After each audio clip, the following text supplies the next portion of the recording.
All right, welcome. Appreciate everyone joining us today. Very excited about our session. My name is Jason Path. Would like to thank Inside Higher Ed for hosting this forum and our friends at LeadSquared for sponsoring it. As an admissions and marketing professional myself, I think I speak on behalf of the community when I say goals, and certainly goals of the ambitious variety are not new to any of us. So certainly excited to hear from our panelists today on a roadmap, a plan, really a framework for tackling those ambitious enrollment goals, not only as we come out of the experience we've all been through over the last 2 years and into 2022, but really from 2022 and beyond. We'll talk about what's going on in the admissions and marketing and higher education space, post-secondary space, and how to set and tackle some of those ambitious enrollment goals. We'll talk about the concepts that we will work through here in a second, but let's introduce the panel. First of all, my name is Jason Path, Vice President at Red Ventures on the higher education team. I've got about 20 years of experience in higher education, mostly in marketing and admissions, technology development. It's a pleasure to be with such an esteemed group. I'd like to go around and let each of our panelists introduce themselves. We've got Karen from Upgrad, Claire from Regent, and Joe from Lindenwood. Joe, why don't you kick us off, introduce yourself, and tell us a little bit more about what you do. Jason, good to hear your voice, my friend. How you doing? Hey, I'm doing great, man, and great to hear yours as well. The legend, the myth, Joe Salustio. Thanks for having me today, man. Well, thanks for being excited to be here. My name is Joe Salustio. I am Senior Vice President of Lindenwood Global, Lindenwood University, based in St. Charles, Missouri. My internet is experiencing a little bit of an outage right now, so I'm on my phone. So if anybody's wondering, I'm also the co-founder and host of the EdUp Experience podcast, which Jason, of course, you've co-hosted with me a time or two, and very honored to be here, everyone. Absolutely, Joe. A fantastic podcast. Appreciate everything you do for the space, and like a true admissions and marketing professional, appreciate you making it happen in whatever way that needs to be here on your phone, man. We're honored to have you today, and really excited to hear some of your ideas and thoughts and insights on the current state of admissions and marketing. Claire? Hi, I'm Claire Foster, and I'm Executive Vice President for Enrollment Services at Regent University in Virginia Beach. So I oversee our admissions, advising, financial aid, marketing, and public relations teams at Regent, and I'm super excited about this webinar today. Thanks for having me. Claire, thank you for being here. And again, like a true higher education professional, you are wearing many hats there at Regent, wonderful school located in one of my favorite places, Virginia Beach. So thanks for joining us today. Excited to have you. Karen? Hi, everyone. Thanks, Jason. Hi, this is Karin. I'm the general manager of Upgrad, an online higher education company, and I run the US business. So overall revenue responsibility, marketing and enrollment here in the US as we scale up our partnerships with US-based universities and distribute those programs on our platform globally. I'm very excited to be here and joining these fine panelists with me. I appreciate you as well. You know, Upgrad certainly has a strong global presence, a strong presence here in North America and the States. So excited about the insight you'll bring, excited about the perspective, and certainly look forward to a great session with each of us. So as we thought about this session, what would be really relevant to the community, we hit on 4 concepts here for what we're calling, a roadmap or a framework to achieve ambitious enrollment goals. One is a concept of integration, looking at our systems, looking at the state of technology, and looking at how we can integrate each of those pieces. Certainly from my perspective, some of us might feel under-resourced and we don't have a lot of tech. Others feel like we've got a widget or a tool or an app for absolutely anything we could ever imagine doing, and bringing all of those pieces to make for a cohesive student experience is really the challenge. Automation, the second bullet, is certainly a concept I'm excited about and continue to hear more and more about, not only in higher education, but for those of us who watch broader consumer culture. Automation is certainly a hot topic. We'll dive into that and talk about ways to apply automation One of the interesting offshoots of this idea is certainly, as staffing has become a concern in many corners, is there ways to help our people be more efficient, get done more than maybe with less or the same amount of people, using our technology intelligently and automating processes and automating parts of the student journey. Obviously, communication is a skill each of us live and die with, and our teams live and die with every day. So we'll talk how to do that really in a holistic, unified way across all touch points. And then lastly, is the idea of continuous improvement, using data, using analysis, and really diving in to ways to make what we do, our institutions and our teams better. But let's start with integration and technology. And even before we do that, I think one thing that would be helpful, and Claire, would love to hear your idea, your insights on, as we think about the backdrop, the broader enrollment trends. We've all been through just an unprecedented period of time. And, we had trends going into the pandemic, trends coming out of the pandemic. Claire, what's your sense of, the data, the broader trend? What are you seeing as kind of the backdrop here as you think about this? So I think there's an elephant in the room here. And for those of us who reviewed the recent National Student Clearinghouse data, there's some things happening in higher education enrollment. So we're going to prepare to take a poll, and this poll is going to be up for about 30 seconds, but we just wanted to get a sense from you, from the audience, where you stand in terms of your fall enrollment 2021 compared to your fall enrollment of 2020. So there's a couple of answers here in the poll. Let's see, how accurate do you think your marketing data is? Very accurate, fairly accurate, inaccurate, or I don't know. So we're going to give it about 30 seconds. Go ahead and submit your answers.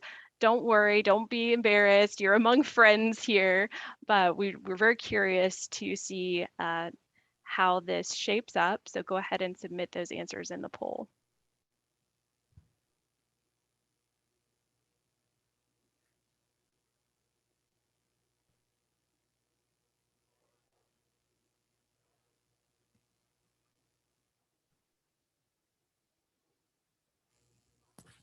I'm looking for the all of the above answer. All right, so we're going to also ask question number 2 in the poll. Did you see enrollment decline fall over fall? So comparing your fall 2021 end of term headcount numbers to your fall 2020 end of term headcount, did you see those numbers increase, decrease, or remain the same year over year?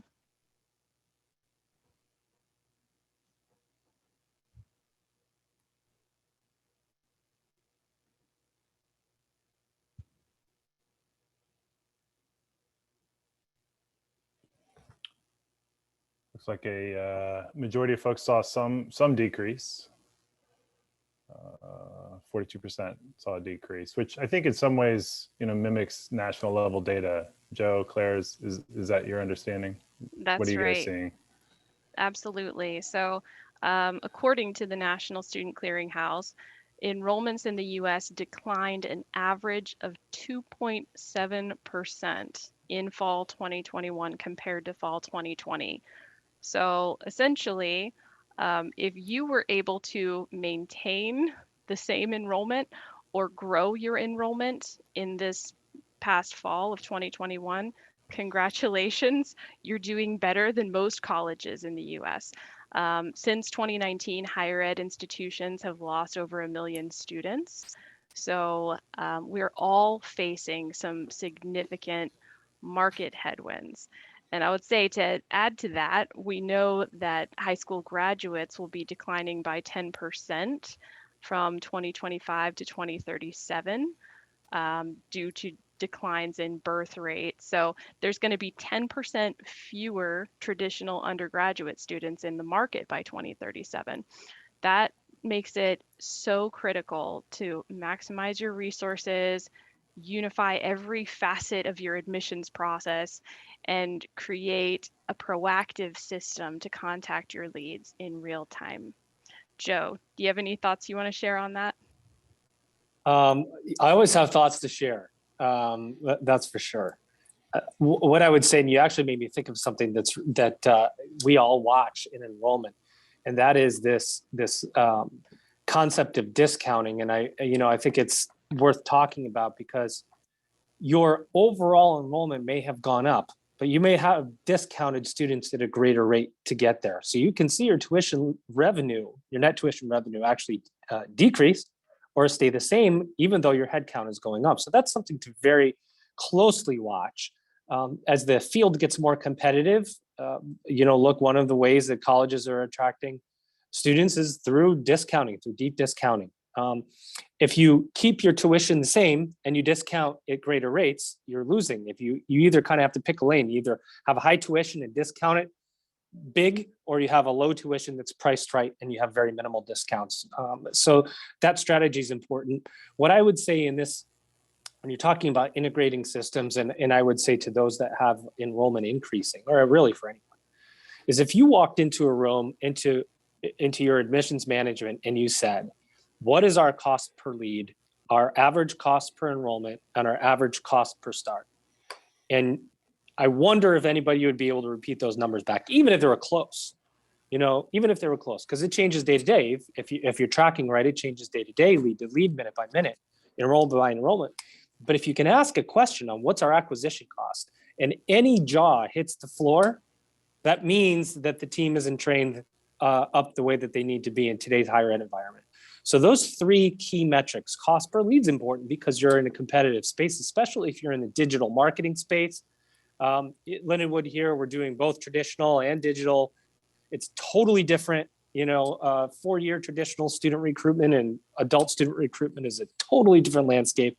So you have to know what your acquisition cost is. Once you know what your acquisition cost is, you can build more effective systems. But you're not going to know your acquisition cost if you don't have integrated systems. How much do I spend and how much do I get? It's a very simple formula, but very complicated path to get there sometimes. So those are my 2 cents. Karan, I don't know if you have anything you want to add.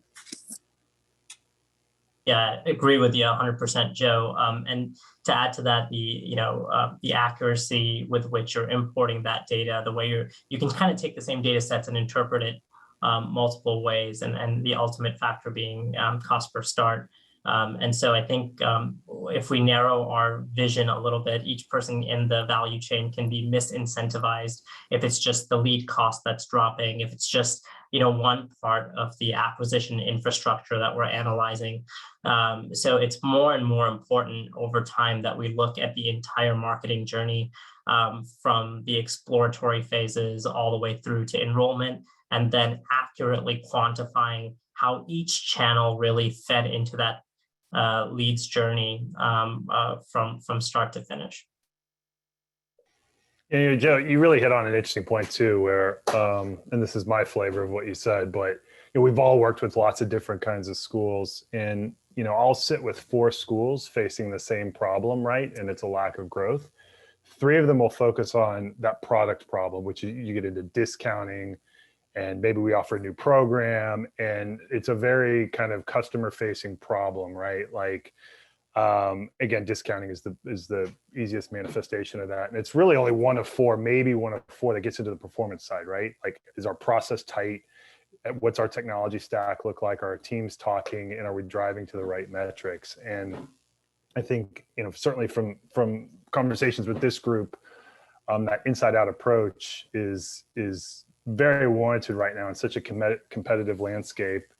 So really honing in cross-functionally on some of those metrics, as you mentioned, cost per lead, cost per start, and building out analytical view of the journey, as Karan said, is probably more important than ever.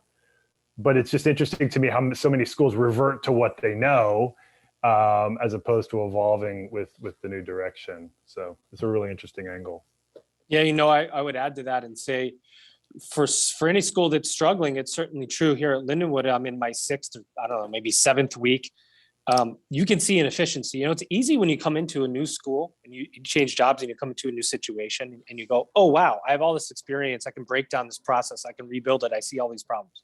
And it's a whole lot harder to look at it that way when you've been somewhere for a long time.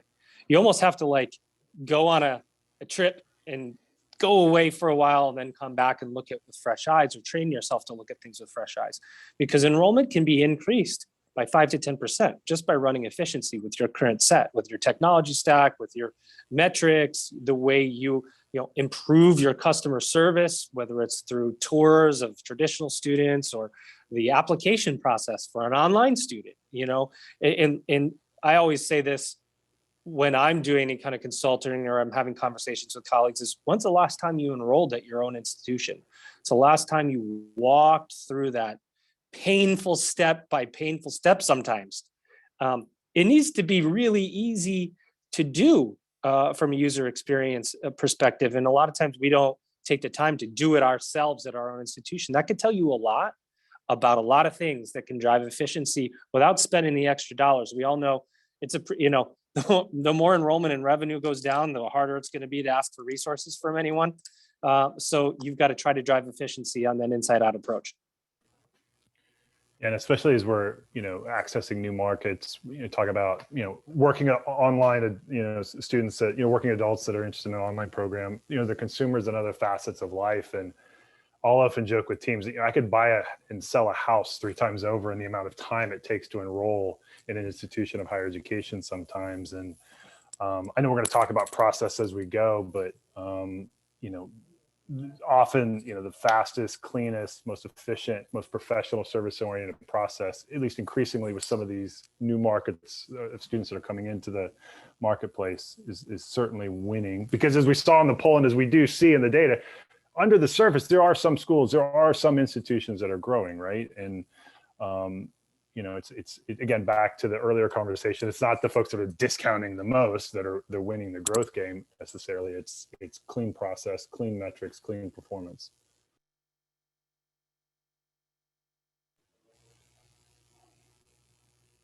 Let's talk about process a little bit. Automation is really our second principle.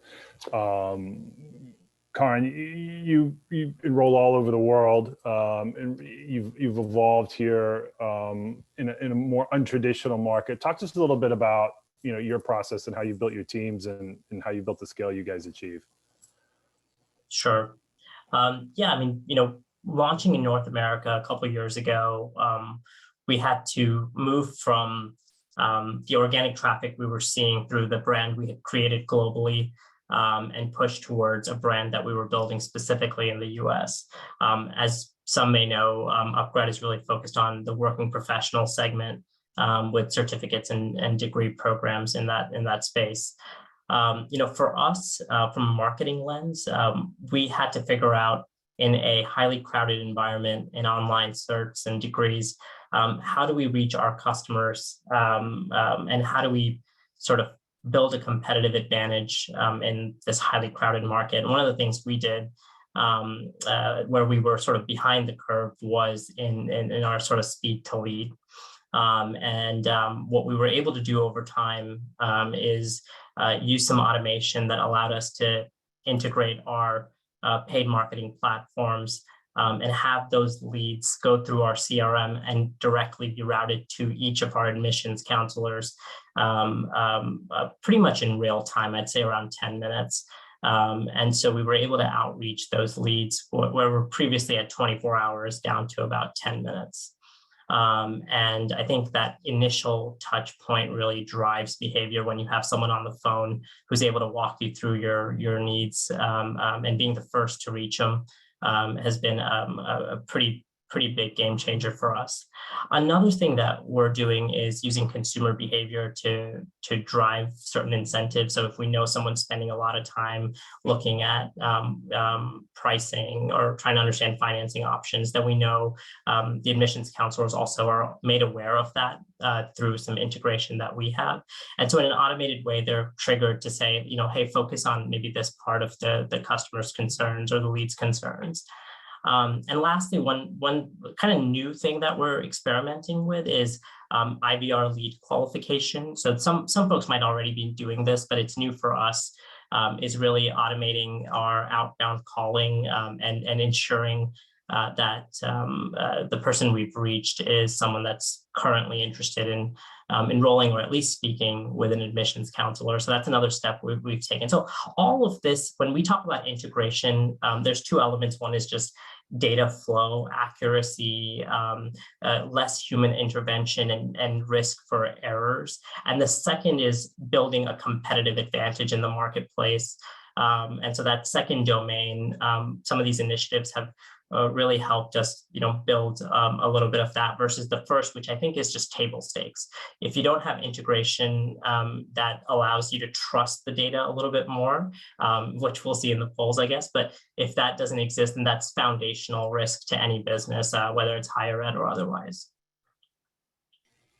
Yeah, I really appreciate that. You talk about kind of a consumer journey. And Claire, I know from your reputation and certainly what you put together at Regent, that holistic view of the student experience and the student journey. And you're someone who's talked a lot as well about learning from other places and other experiences, what really works with today's learner. Talk a little bit about that, how you've built that process, how you've built that point of view, and how that's executed in your day-to-day at Regent. Absolutely. Well, Jason, you mentioned that in the amount of time it would take you to enroll in higher education, you could probably buy a house 2 or 3 times. And so I like to share a little example of just that. I think as leaders, we need to continuously assess market trends and best practices, not just in higher education, but in other industries.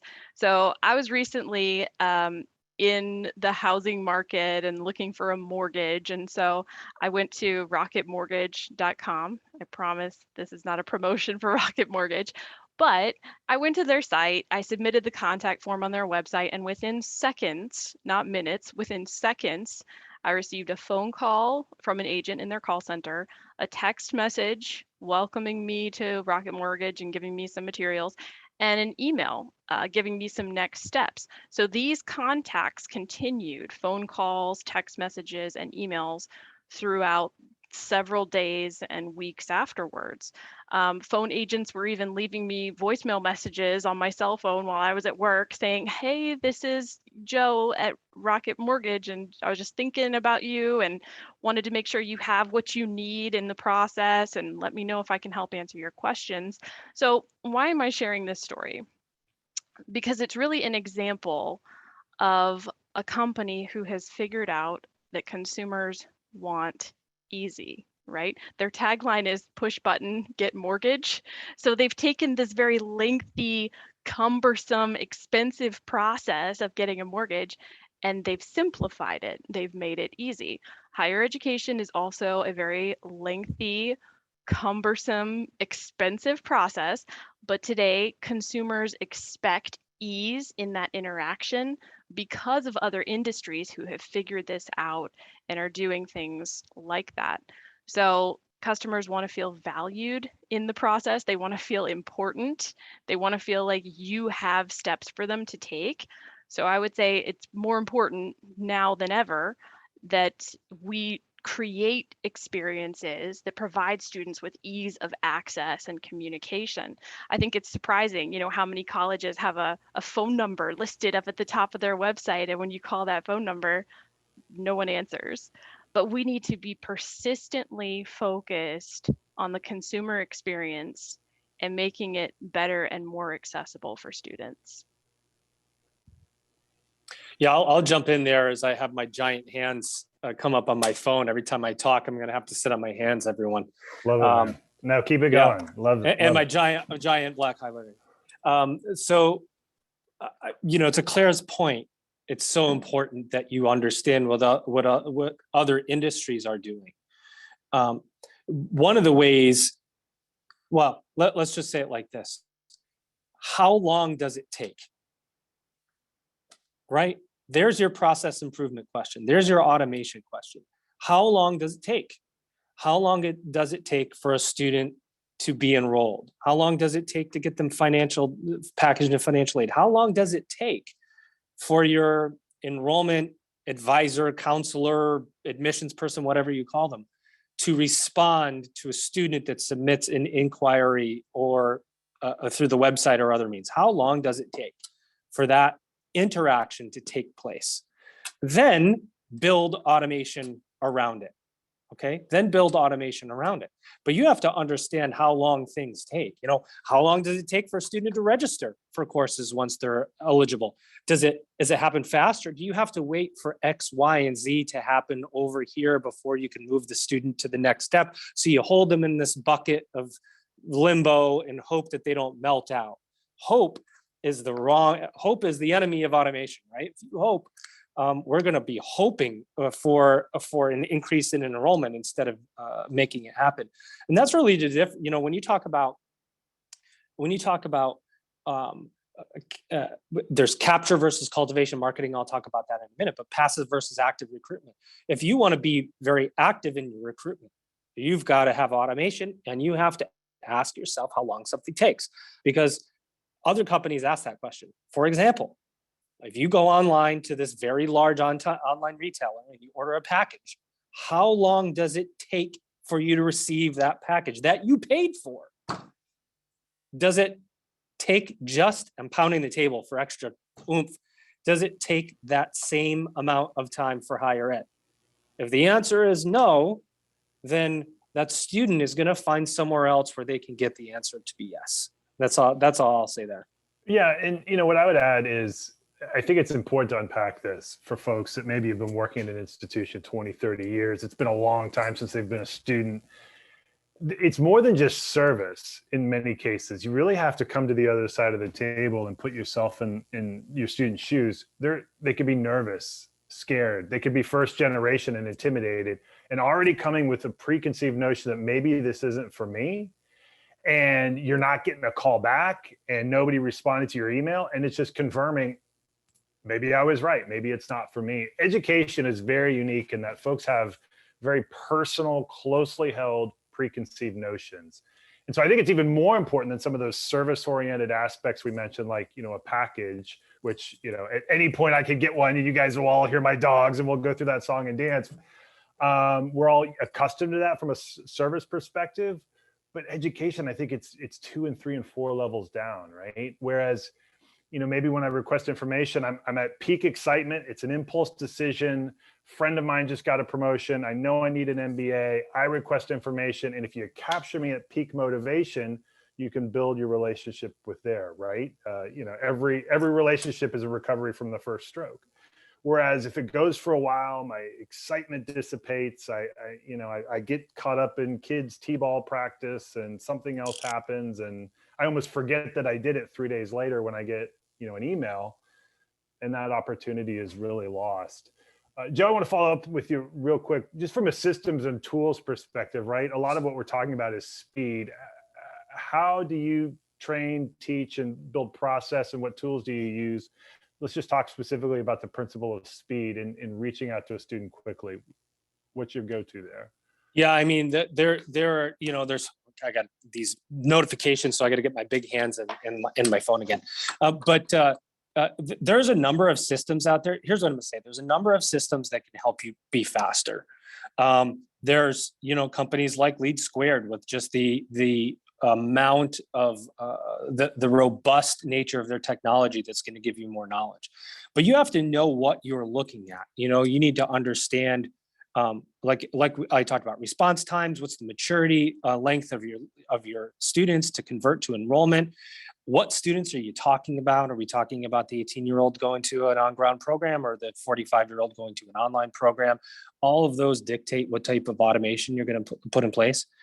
But when I think about automation, the first thing I think about is human automation. Not that I want a bunch of robots, but I've got to get my humans who have to talk to the student to understand that speed is incredibly important. And if they don't, then no level of automation is going to make that difference. You might get them on the phone to an automated system of some kind, but if you don't have the person on the other end selling education, because it is product somebody is buying, then the automation won't mean much. So I think it's about the human piece. It's about relationship building. It's about doing things in the right way and complementing that with the right piece of technology to increase your speed.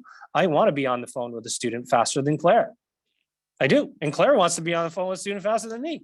And we're probably recruiting the same student. And that realization is the difference. Hope that helps. No, absolutely. I appreciate that. We're going to put up poll number 2. And while we do that, I do want to catch up on the Q&A. We talked earlier about marketing acquisition or student acquisition costs. Joe or Claire, what's your formula? There's a question in the chat. Established formulas for determining acquisition costs. One of you guys like to take that?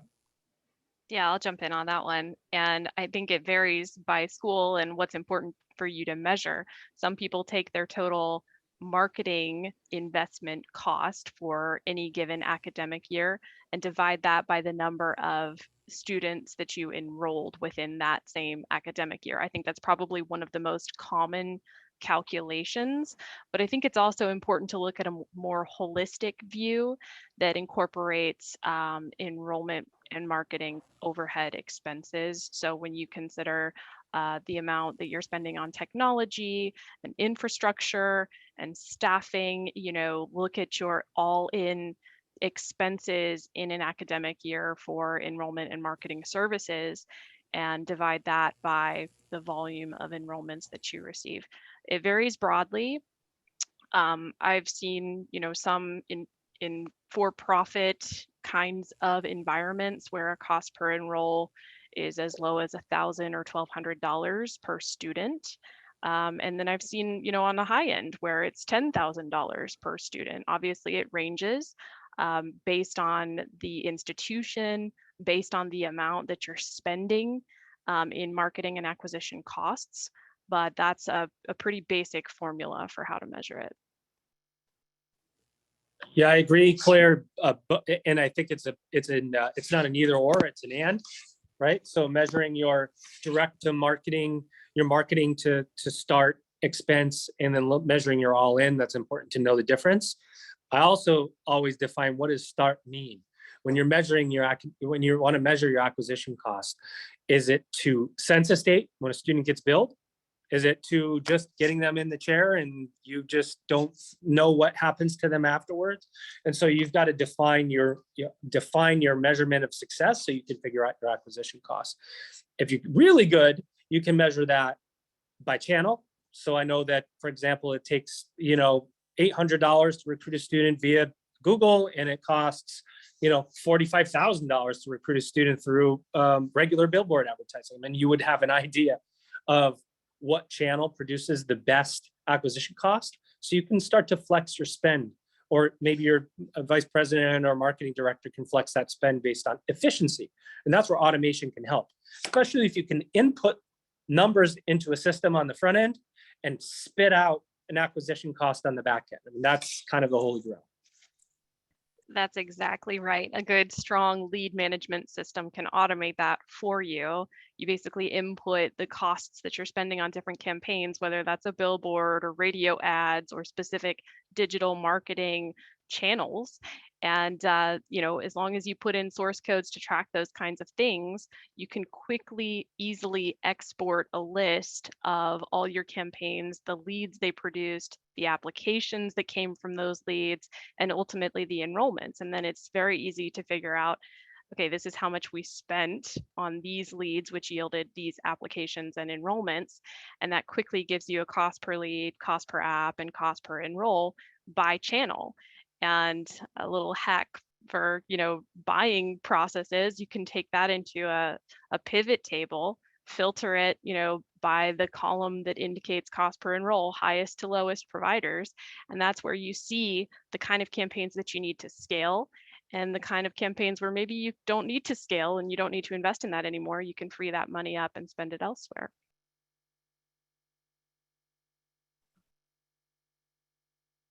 Karin, in terms of managing cost of acquisition, anything to add? I'd be interested in hearing your perspective and how you manage those levers and put together your mix, and what inputs you're looking at.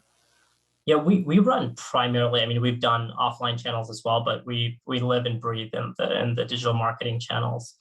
I I think what Claire was describing, taking it one step further, what we're really focused on, in addition, absolutely, to studying the data that was described in terms of enrollment costs, is that feedback loop directly back into those channels. And the beauty of what we can do in the digital channels is allow a powerful tool, a good CRM system, to actually just directly tell the channel what to do.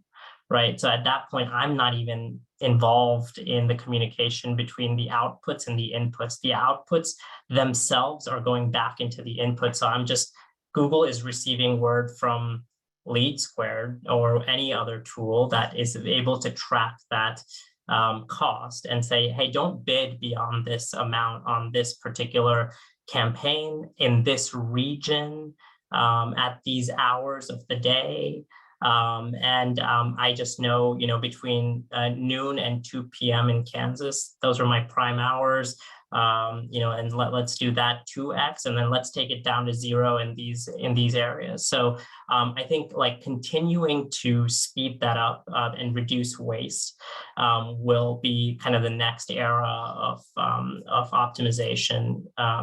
In addition, of course, to the human element, which no one can really take away from higher ed. It's the most important and foundational purchase most consumers will make, and so this is all just to get to the call, right? And this is all the build up until the human element can be extracted. But that's just something I would add to the kind of complexity of what we're dealing with.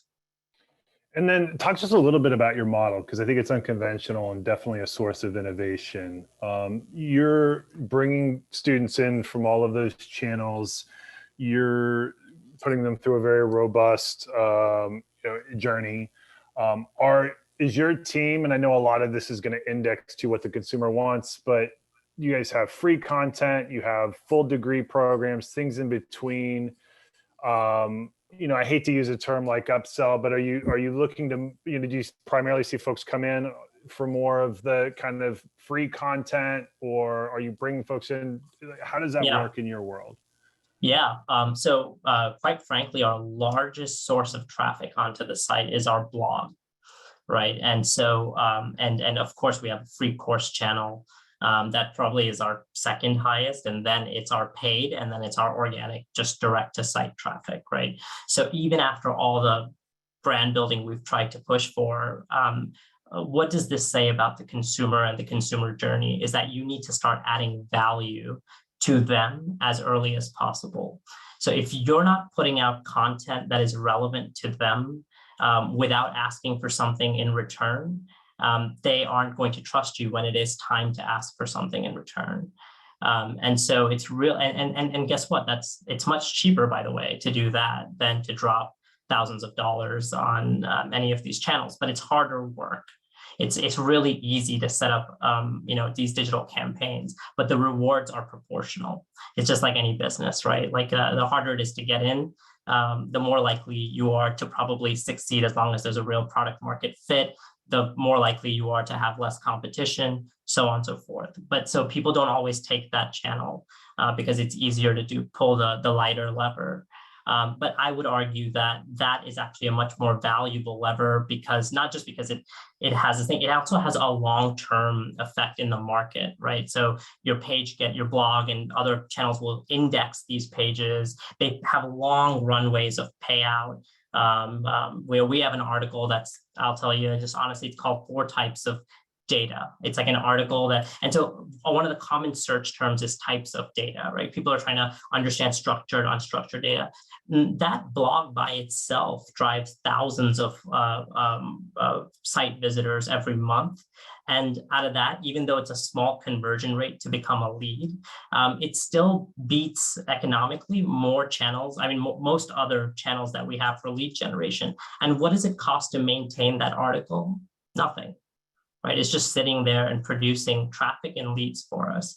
And so search engine optimization, organic content development to drive higher quality leads, because when those leads finally do convert, they tend to be of much higher quality, and they convert at better rates into enrollments. And it's all because UpGrad some point in their exploratory journey added value to them without us asking for anything in return. I absolutely love that. And I could, maybe it's, I'm sure, a different webinar entirely, because I don't want to take the rest of our time on this topic, but I absolutely love your idea there about exchanges of value. And I saw the other panelists nodding. Absolutely passionate about that idea. And I, not to get too in the weeds, but I've run experiments with very large, very analytical players in this space that literally get to measuring number of words in a blog article and conversion and seeing the correlation. Anecdotally, we'll talk to a lot of folks in a boardroom, and we're putting together a marketing plan, and folks will toss off platitudes. People don't want to read, and it takes too long to go through that. And that's, but when you measure the data and you see that, the more you put out, the higher quality of conversion that comes back in. It really, again, builds kind of a flywheel of performance, right? The more we do this, the more we get that, and it becomes pretty simple. But you've almost got to get to the data to unlock that human element, right? And that exchange of value becomes pretty clear. So I've run multiple experiments in that realm, and completely concur with what you're saying. It's a very simple, human-oriented idea, but we see it unlocked in the data, and then we just build a team and a process around it and build a business. Absolutely love that. Joe, you're off the phone? I am off the phone. Can you hear me? We can. Sounds good. So I know a principle you talked about a little earlier as we transitioned to talking about that communication was cultivate versus capture, and that principle in marketing. Build that out for us a little bit in what you mean there. Yeah, I mean, I think this is for me, it's a foundational. Claire said hacks. This is one of my hacks. Is I'm always planning out how many leads, how many students I need now, how many do I need later, how do I flex my spend for the students I need now versus the students I need later. And so that's the difference between capture. You can find another word for it. I like capture versus cultivate. I need to cultivate leads for next year through email campaigns, through drips, through texts. And I need to keep somebody who is interested for a while. So I need to make sure that there's a defined pathway, that there's a built out email drip campaign that has built in success metrics that are foundational, and simultaneously get a student interested in my programs now that is going to start for fall, this coming fall, or next month if you have adult students, or maybe today, since it's the beginning of a month, if you have monthly starts, right? So when you start to think about a strategic enrollment plan and marketing plan, it really is getting to the level of detail. What is my acquisition cost? How do I need to maintain that acquisition cost? And how do I generate leads and interested students for each one of these buckets that I'm managing? Maybe you're at a graduate-only institution and you're only dealing with graduate students on non-standard terms. That's easy, right? It's easy because you've got a quicker churn versus a student who's enrolling for fall and you're enrolling them today. If you're lucky enough that you can get classes registered in a traditional format, you can get them registered right now. Now you got to hold them for what, 7 months, 6 months? I mean, you know what? There's big online players out there that will just come in and swipe those students right out, no problem. How do they do that? Tons of messaging. That's the capture part of it, right? So you can capture a student at any point when they're interested, and you also have to cultivate them for later.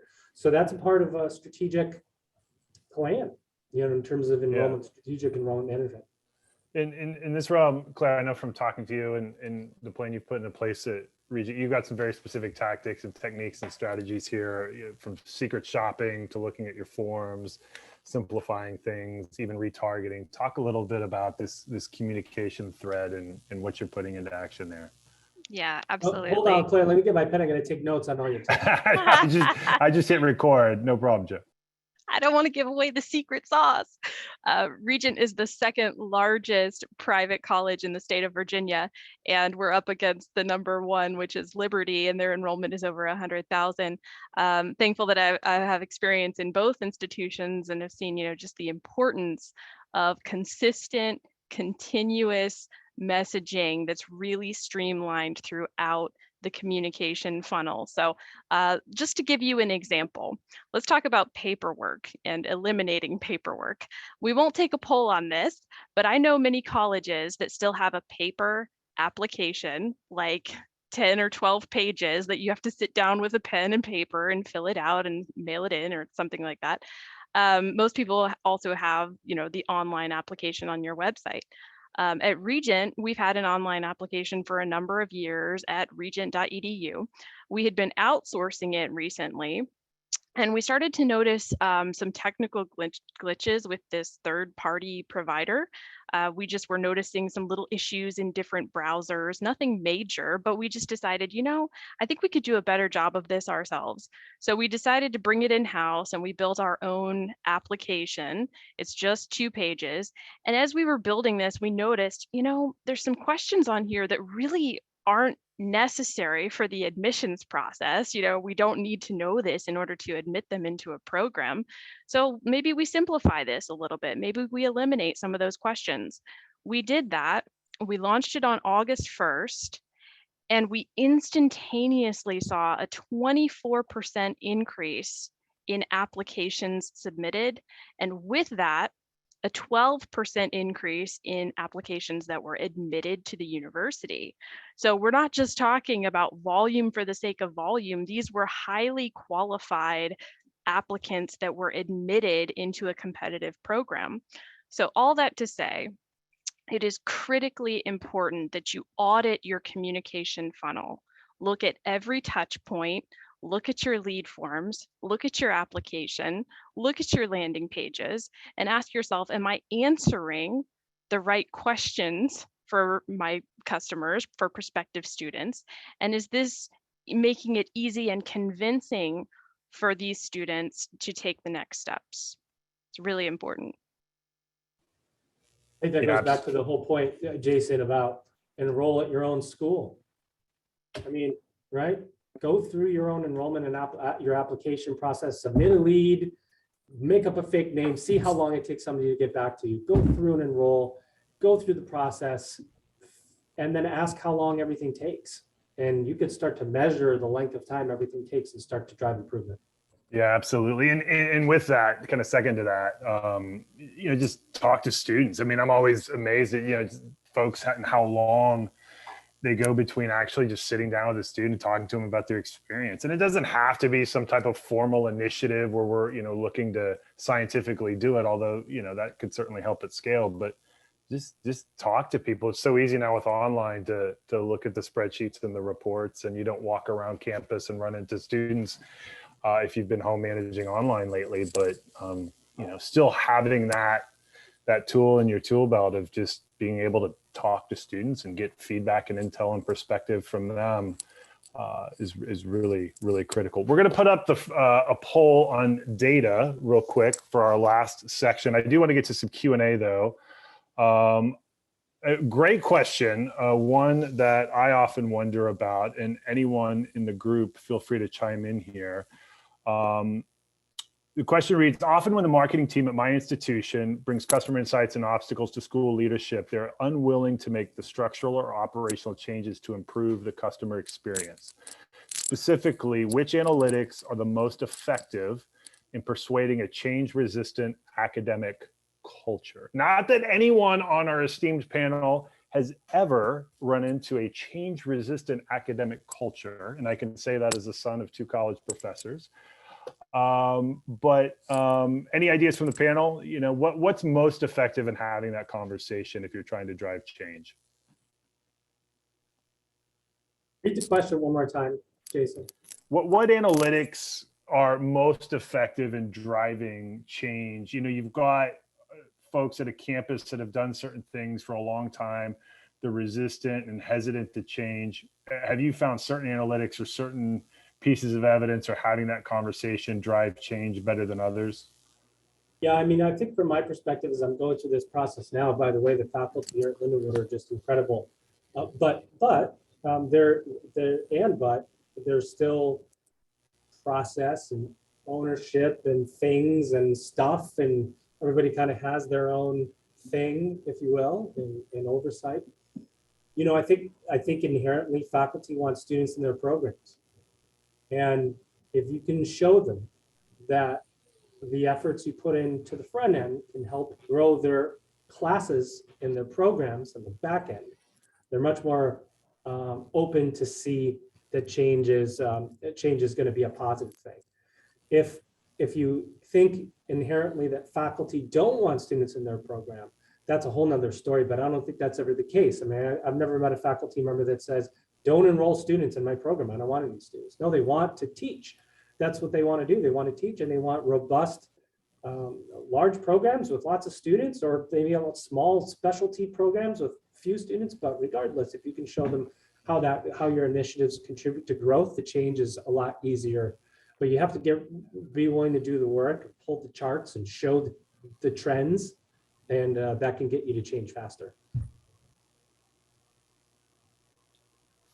I appreciate that. It's really good insight. As we pivot to data for the last part of our conversation, maybe if we could just go around and everyone kind of level set on, what do you look at every day? What's your data go-tos? What helps you drive your business forward from a data perspective?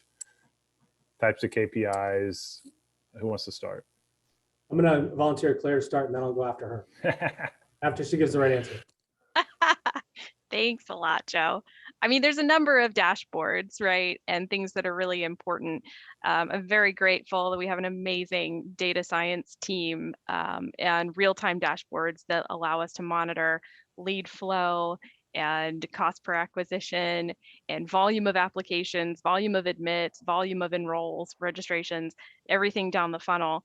And I have found in my experience that there can be sticking points and certain bottlenecks between certain phases of the funnel. Financial aid is one of them, right? It's always a big hurdle, ton of red tape, a lot of federal requirements. And so that requires a lot of hand holding and intensive time spent with the students to get them through that process. But if you break it down in your dashboards, in the things that you're watching every day, to look at volume of leads, volume of applications, volume of accepted applications, volume of financial aid process. Have these people filled out their FAFSA yet? That kind of thing. And then volume of registrations. We have kind of this arc that we follow. That starting at the beginning of each semester, we need to get this many students by this point in the term. And so I can always see our goal line and then the line of where are we in comparison to the goal line? Are we a little bit under? Are we a little bit over? And that gives us the ability to break it down into each one of those phases and say, all right, great, we're 24% ahead on applications, or we're 12% ahead on admits, but look, we're 2% behind on FAFSA submissions compared to this time last year or compared to the goal line, whatever the case may be. So break it down in each area, give yourself the benefit of awareness, when it comes to where you stand in comparison to your goal line, and just continue to monitor those little places where there's anomalies and some areas to improve at specific points in the funnel. Joe? Yeah, I'll take whatever Claire says. And then I'll add that point that you're talking about, the run rate to your goal, right? The simple way to think about it is, how many students do you need for your next start date or term? How many days between now and then? Divide it out. That's how many students you need to enroll by day. Put that into a chart. And then from there, I can go back in time and start to break down the rest of the funnel, as Claire said. But that's the one thing from a high level I'm looking at is, what's my run rate toward my goal? Very cool. Karan? Yeah, I think, all of the above, we're all digital at this point. So, maybe some nuances there. But it's just adding to the point, just breaking down each phase of the funnel for us as well. So not just, one level higher than even leads, just traffic. So where are folks really finding us? Looking at that and making sure that there's that there's a general trend upwards there, right? And then breaking it down further in the funnel, applications, shortlists, are people failing entrance exams for some of our programs? why are we asking? I think Claire made a great point. Why are we asking some of the questions we're asking? Is it relevant?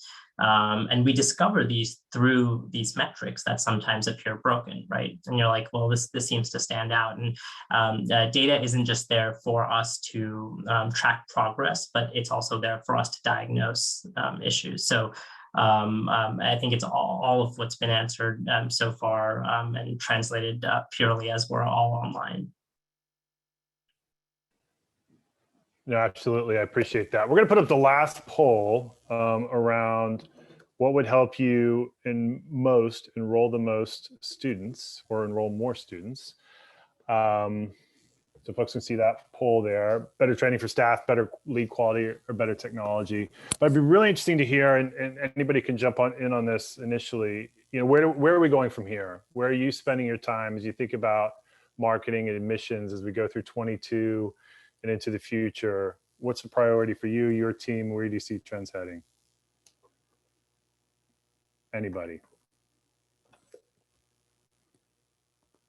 I'll go first, and I'll say it again. Am I muted? No.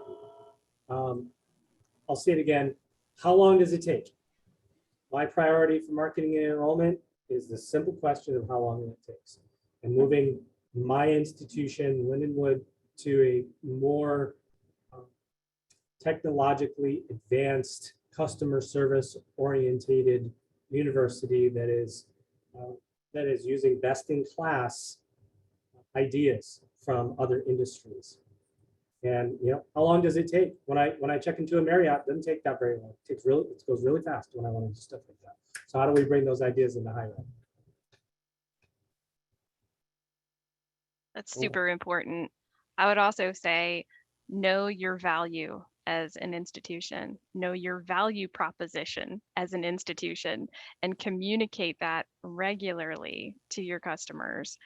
It's really important to identify and consistently remind your prospective students why your college is better than any other college down the street or across the country for that matter, because we are all competing for the same students, especially with online programs.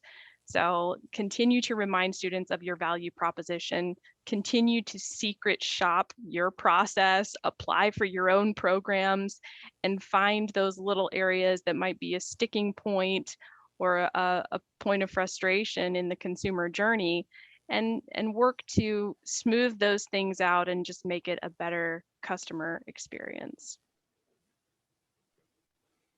Jason, do you mind repeating the initial question? Just where do we go from here? You know, the last poll question was what would help you enroll more students? Where are you spending your time as you think about improving and moving into the future? Yeah. In addition to sort of Claire's point around the value prop needs to be very obvious and actually stated.